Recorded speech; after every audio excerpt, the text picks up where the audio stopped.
Physics सुनते ही डर लगता है ना।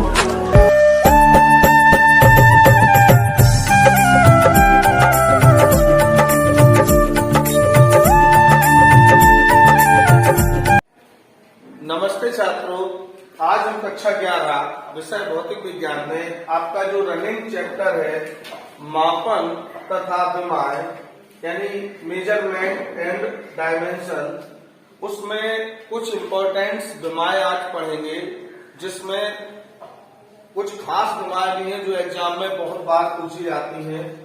तो आज सबसे पहली विमाय जो हम निकालेंगे वो विमा हमारी है गतिज ऊर्जा की, ठीक है ना। तो गतिज ऊर्जा की विमा के लिए गतिज ऊर्जा के बराबर होती है हाफ mv², जहां पे m द्रव्यमान है और v वेग है। तो 1/2 विमा में कांस्टेंट का कोई रोल नहीं होता, कांस्टेंट चाहे छोटा हो चाहे बड़ा उसको बिल्कुल इग्नोर कर देते हैं। तो द्रव्यमान m की विमा क्या हो जाएगी m, ठीक है ना। द्रव्यमान मतलब मास और मास की विमा m। v वेग है, वेग की विमा निकाली थी कितनी थी L3-1। इसके ऊपर कर देंगे हम स्क्वायर, तो ये फाइनली हो जानी है। जब घात के ऊपर घात होती है तो घातों का आपस में गुणा हो जाता है, तो हो जाएगी m L⁻², और t की पावर -2, ठीक है ना। इसी प्रकार अगली जो विमा है वो विमा हम देखते हैं स्थितिज ऊर्जा की। तो स्थितिज ऊर्जा U होती है mgh। mgh मतलब m द्रव्यमान है, g गुरुत्वीय त्वरण है और h पृथ्वी के तल से उसकी ऊंचाई है। तो इसकी विमा देखें हम, m द्रव्यमान की विमा m, त्वरण की विमा होती है L⁻², तो त्वरण की L⁻², बाकी ऊंचाई जो है वो लंबाई है, तो ऊंचाई की विमा क्या हो जाएगी L। तो ये आपकी टोटल हुई m L×L L2 और t पे -2। इसके बाद तीसरे नंबर की विमा देखते हैं बल आघूर्ण। बल आघूर्ण का सूत्र होता है बल गुणित लंबवत दूरी। तो बल आघूर्ण बल की विमा mL/t-2 और दूरी यानी लंबाई की विमा L। तो ये फाइनली हो जाएगी mL×L यानी L⁻² और t की पावर -2।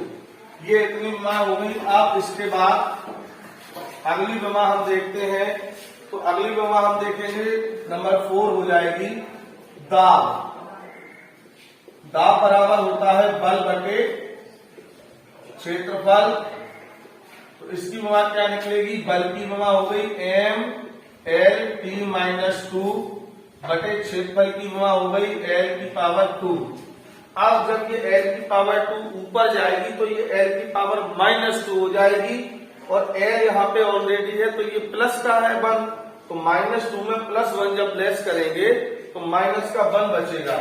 तो इसकी विमा होती है mL-1 t-2। नंबर 5 पे हम निकालते हैं संवेग की विमा। तो संवेग बराबर होता है द्रव्यमान गुणित वेग। तो द्रव्यमान इंटू वेग यानी संवेग। तो संवेग की विमा देखो, द्रव्यमान की तो हो गई सीधी m, और वेग की विमा हो गई L⁻1। तो ये फाइनली विमा हो जाएगी mL⁻t-1। क्लियर है। अब इसके बाद हम विमा निकालते हैं शक्ति की। तो शक्ति की परिभाषा क्या होती है, कार्य करने की दर को शक्ति कहते हैं। तो शक्ति बराबर कार्य और बटे में समय।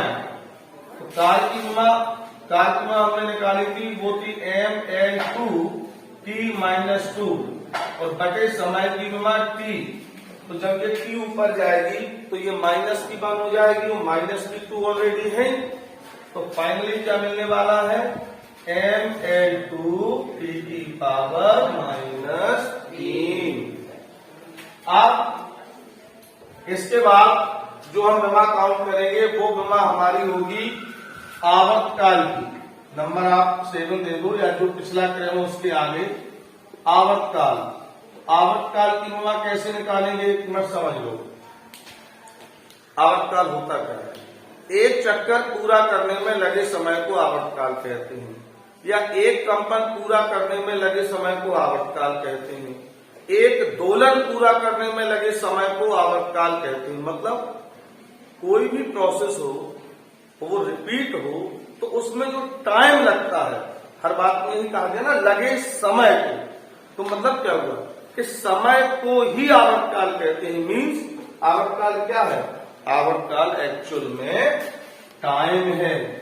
जब आवर्तकाल टाइम है तो इसकी बीमा सोचने की जरूरत ही नहीं है। क्या हो जाएगी बीमा इसकी? टी, क्योंकि समय की बीमा टी ही होती है। ठीक है ना। अब इसके बाद नंबर 8 पे बीमा देखेंगे हम आवृत्ति की। तो आवृत्ति आवर्तकाल की उल्टी होती है। तो आवृत्ति इक्वल टू 1/, आवर्तकाल। तो 1/, आवर्तकाल मतलब बीमा 1/T। जब टी ऊपर पहुंच जाएगी तो टी की पावर -1। लास्ट में 9 नंबर पे हम निकालते हैं कोण की बीमा। कोण बराबर क्या होता है? 4/त्रिज्या। तो चाप भी लंबाई है और त्रिज्या भी लंबाई ही है। तो चाप की विमा L और त्रिज्या की विमा L। L से L कैंसिल हो जाएंगी। तो ये तो हम इसको लिख दें L की पावर 0, नहीं तो नीचे ससम्मान लिख दें। अर्थात कोण एक विमाहीन राशि है। तो छात्रों अब हम देखते हैं कुछ महत्वपूर्ण नियतांकों की विमाएं। वैसे कुछ कांस्टेंट ऐसे होते हैं जिनकी कोई विमा नहीं होती, लेकिन कुछ नियतांक ऐसे होते हैं जिनकी विमाएं होती हैं और वो बहुत इंपॉर्टेंट है, एग्जाम में आपसे जरूर पूछी जाती है। तो सबसे पहले जिस नियतांक की हमें विमा निकालनी है उसका नाम है गुरुत्वाकर्षण नियतांक। तो गुरुत्वाकर्षण नियतांक में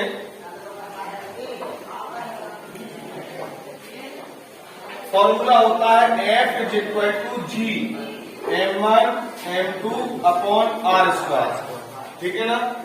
अब फॉर्मूला जो भी लिखा हो, हमको केवल जिस नियतांक की विमा चाहिए है सबसे पहला काम करते हैं उसको सेपरेट करते हैं। ये पहला काम है। तो हमें G की विमा चाहिए तो G को सेपरेट करो तो G = हो जाएगा F × r² m1 × m2। ठीक है ना। अब एक एक चीज की विमा रखें अलग अलग।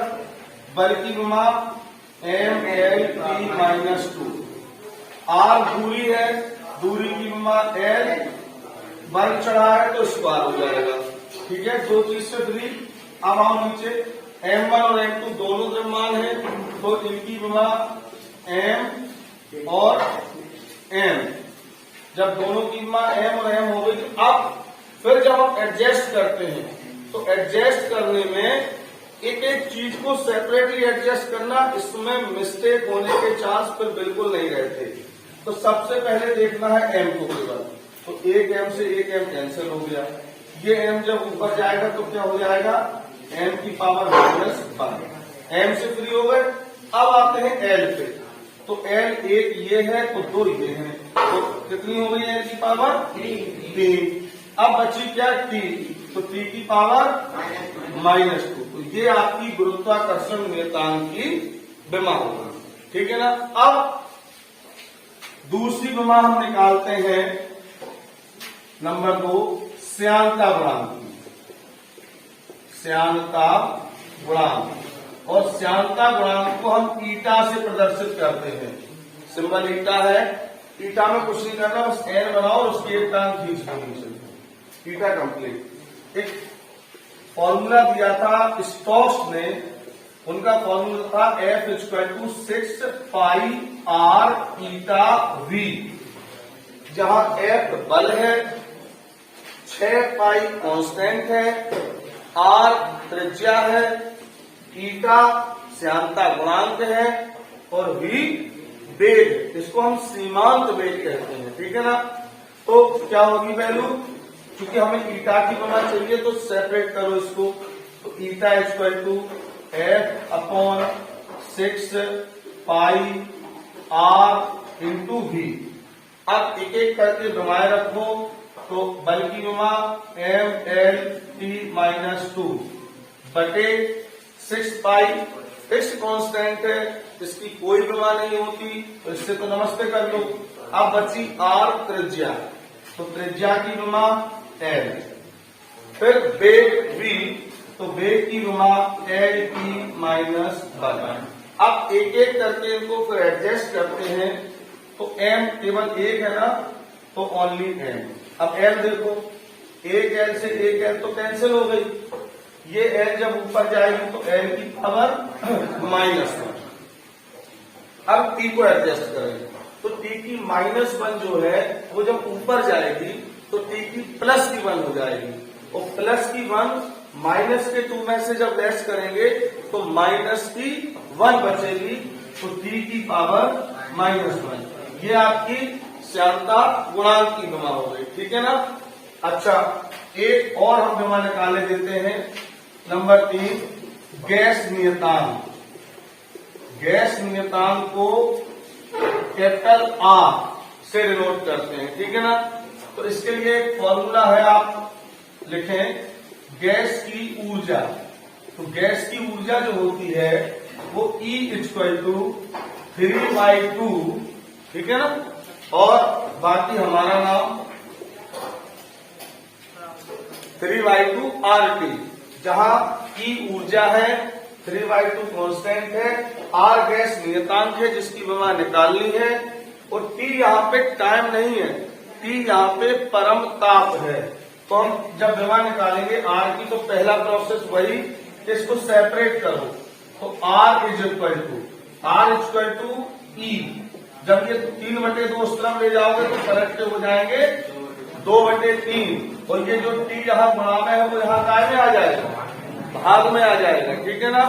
तो अब हम मान रखते हैं, तो E इक्वल टू विमा होती है ऊर्जा की mL2T-2, ऊर्जा की विमा mL2T-2, और बटे में टेम्परेचर की विमा T। Very good.